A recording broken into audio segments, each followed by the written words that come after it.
left-hand side. It's dropped to McAllister on the edge of the penalty area. McAllister bending it back in. Kepa's just about got hold of it. And prior to that, he's made a very good save from Szoboszlai. Gakpo, strong run, physically imposing, burst forward, gave it to Szoboszlai. Low shot across goal, held by Kepa. And that latest effort's just come in from Mo Salah. And that was quite weak. And Kepa's got that one as well. Bournemouth 0, Liverpool 0. Big chance for Delap for Ipswich Town. Right, Kelly's got the latest from the EFL. Yes, I have indeed. Now, I try and avoid saying it's gone crazy in the EFL too often because it's always crazy, but please allow me this day. It has been a really crazy start to the afternoon. It's been busy in the Championship, but we've been to our reporters there.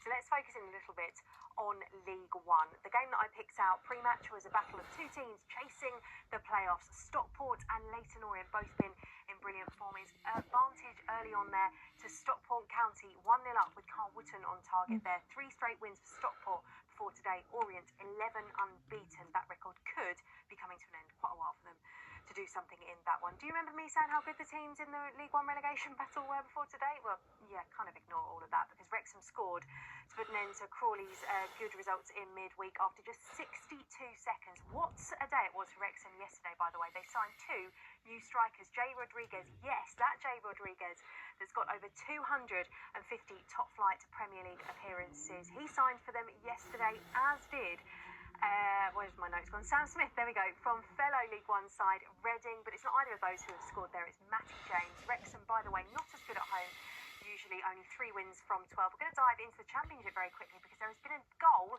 at the Den for Charlotte Richardson.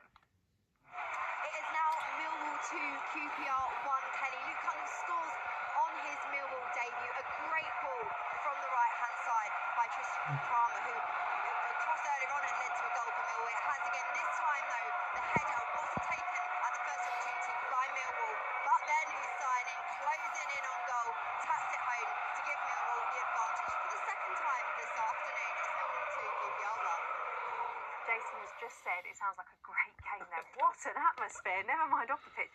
On the pitch, it sounds brilliant off it too. I was talking about the League One relegation battle, wasn't I? Shrewsbury, bottom of the table at the start of the day, are also losing 1-0 to out of form Mansfield Town. This is the current picture then in League Two. The league leaders Walsall behind once again. Back-to-back defeats coming into today. 8th goal of the season here for Cole Stockton. The other game I picked out pre-match, Wimbledon versus Bradford City. 2 form teams. James Tilley has scored there. He doesn't score too many headers, but he has scored one here to put the Dons ahead 6th versus 4th at the start of the day. Port Vale 1-0 up against Accrington Stanley. Jaden Stockley on target there. He actually used to play for Accrington Stanley. Had a loan spell there back in the 2011-2012 season. But Port Vale down to 10 men for the second match in a row. Tom Sang sent off today. And at the other end of the table, Colchester 1-0 up against struggling Tranmere Rovers. Lyle Taylor with a penalty there, whilst Morecambe, plenty of problems both on and off the pitch. They are 1-0 up against Fleetwood Town. As it stands, with Carlisle still goalless, that would move Morecambe off the foot. What? What was foot? I haven't got one of them.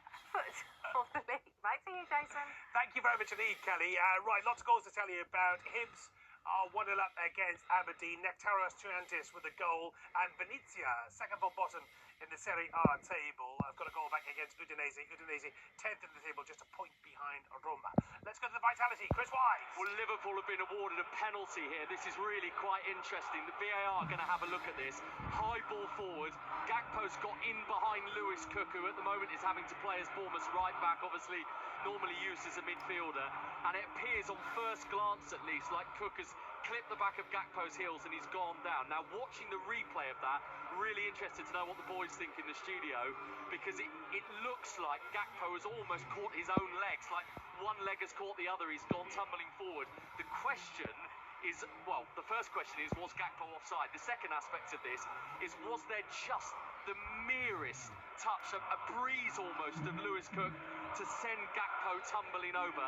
That is what John Brooks, the VAR, has to have a look at. Darren England's given the penalty, and actually the confirmation has just been given. So John Brooks has had a look at this and has said penalty to Liverpool. So I don't know if quickly the guys want to have a quick word on that before this Liverpool penalty is taken. Yeah, thank you, Chris. In fact, let's go straight to Stephen and Ash. Stephen, what do you think? I think it's a penalty, but I know Ash is a little bit different. I think I've been in that position many times when you're a fullback and a winger gets across you. The winger now has the right to go across you, get in front of you.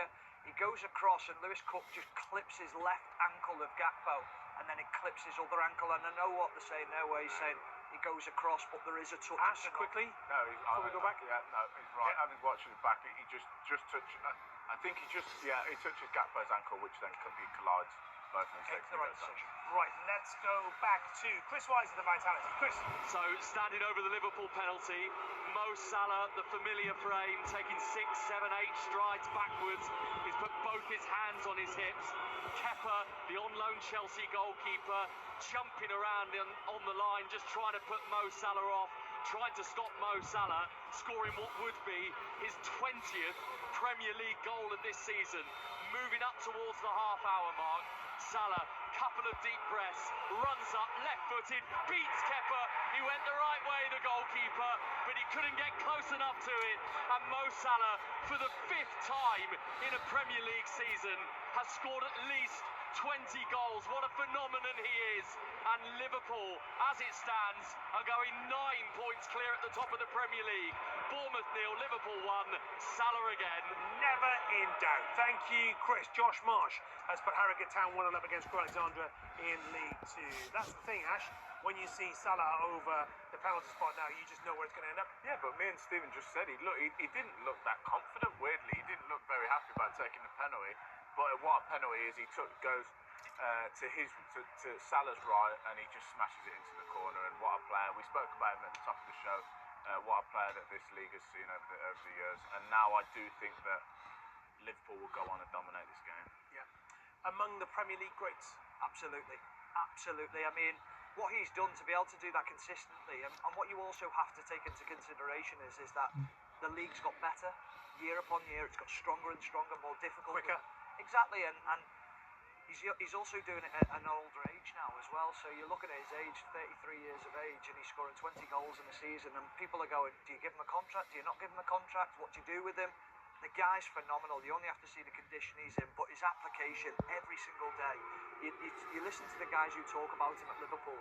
I'm talking about players who are there, and the youngsters coming through. They all look to him. He's the benchmark of the professionalism every day. From the top of the Premier League to the bottom of the Championship, it is all happening. Fantastic for Luton Town. They're 1-0 up against Sheffield Wednesday, and a goal at Portman Road. Sam Ashew. Yeah, great response from Ipswich Town, Jason. The ball falls to Liam Delap. He's around 50 yards or so from the goalkeeper, Aaron Ramsdale. He's one-on-one, and you just knew that he was going to find the back of the net. It is Ipswich Town 1, Southampton 1 at Portman Road in the battle of the basement of the Premier League. This is fantastic for Luton Town. Sam Fletcher. Oh, it really is. The away fans are singing ever so loud now. It was the number 45, Alfie Doherty, who found a bit of space on the left-hand side, had all the time in the world, no Sheffield Wednesday players on him to just take a shot into the back right-hand corner, and they are ever so pleased because it will be their first away win. Hey, look, I'm getting ahead of myself, but it would be their first away win in 12. So currently, Sheffield Wednesday 0, Luton Town 1. Doncaster Rovers on a great run. They're second in the table, remember, behind Walsall. They are 1-0 up thanks to Joe Ironside on 31 minutes against MK Dons. Right then, good reply from Ipswich Town there, Stephen. Yeah, I thought Samantha, when she said the number 45, I thought she was talking about a bus going through the middle, and that's exactly what it looked like, going through the middle of Southampton's defence. It was incredible. I mean, we're talking about Leicester and Southampton here, the teams that are down the bottom of the league, and you can understand why when you watch the goals. Delap goes right through the middle, slots it under, but Aaron Ramsdale's response is just, where's the defence? Where are you? Where's the positioning? Where's the sense of what if it breaks down? How do we set ourselves up? Really smart finish from Delap. It's a big unit, isn't he, Delap? He is, yeah. It's a really clever finish. He's got a lot of time to think about it, and he just took it away. But Stephen's right. For any defender, we know you're always thinking what the worst case scenario, and the Southampton defence are all spread out as if they've got good possession, and they haven't. They lose it, takes deflection. Delap's got a straight run at goal, and he finishes well. He's a good player. We're in here again. Oh, good save. You wouldn't doubt him in that situation. Yeah. It's a really mature finish from him. Yeah, he's a very good striker. Off we go to St James's Park. Ailey Barber. Yeah, this game started with a really good tempo. It's dropped a little bit. It's got a little bit scrappy. Fulham enjoying more of the ball, but they've yet to test Dubravka at all. Newcastle, they've had the best move of the game. Fabian Schär with the shot that was really well saved by Leno. He started the move. Really lovely hold-up play from Joe Linton. Schär continued his run as the ball comes across, and that header is going well wide of the post. There, Schär continued his run, got the effort away, but Leno out very quickly to close the gap. So yes, still Newcastle 0, Fulham 0. Northampton Town need some points at the bottom of League One. Sam Hoskins has put them 1-0 up against Huddersfield Town. And Colchester United now 2-0 up at Tranmere Rovers. Second goal of the afternoon for Lyle Taylor on 33 minutes. Back to Goodison, Sarah Mulkerrins. Everton 2, Leicester 0. You can hear some boos ringing out around Goodison Park. The fans very unhappy that a penalty wasn't given just seconds ago, challenging Vestergaard on Beto in the area, but the referee waving it away, nothing doing. The game has slowed down a little bit. Leicester have been on the ball a little bit more. Christiansen fired over the bar from a corner that wasn't cleared properly by Everton. That their only half chance really from Leicester so far. It's Everton 2, Leicester 0. Cambridge United struggling in League One. Wycombe Wanderers flying. We have a goal, Mark Webber. We do. It's gone to Wycombe, so it's Cambridge 0, Wycombe 1, and it's come off the rebound. An initial shot parried out by the keeper. Cameron Humphreys was in the area to knock it home. They've been pushing for a little bit, but Cambridge have had their chances as well. But at the moment, it's Cambridge United 0, Wycombe Wanderers 1. He scored again. Harry Kane has scored for Bayern Munich. 3-0 up now this afternoon in the Bundesliga. To Portman Road, Sam Ashu. Yeah, it's 1-0, Jason, at Portman Road. Liam Delap, I should say, has got it all, hasn't he? A big unit, like you say, but he's so good with his feet. A fine finish a couple of minutes ago. Then he nearly provides one of the assists of the season. A Trivela outside of the boot pass, falling to Nathan Broadhead, who was one-on-one with Aaron Ramsdale. Good save from Ramsdale. It then became a little bit of a melee in the box, but Ramsdale made up for the thing that he nearly dropped just before, and it is 1-1 here at Portman Road. Yeah, not going well for Shrewsbury Town this afternoon. They're 1-0 down to Mansfield Town at home. Will Evans with the goal on 5 minutes, and also they're now down to 10. Aristot Nziala sent off on 34 minutes. Back to Newcastle Fulham, Hayley Barber.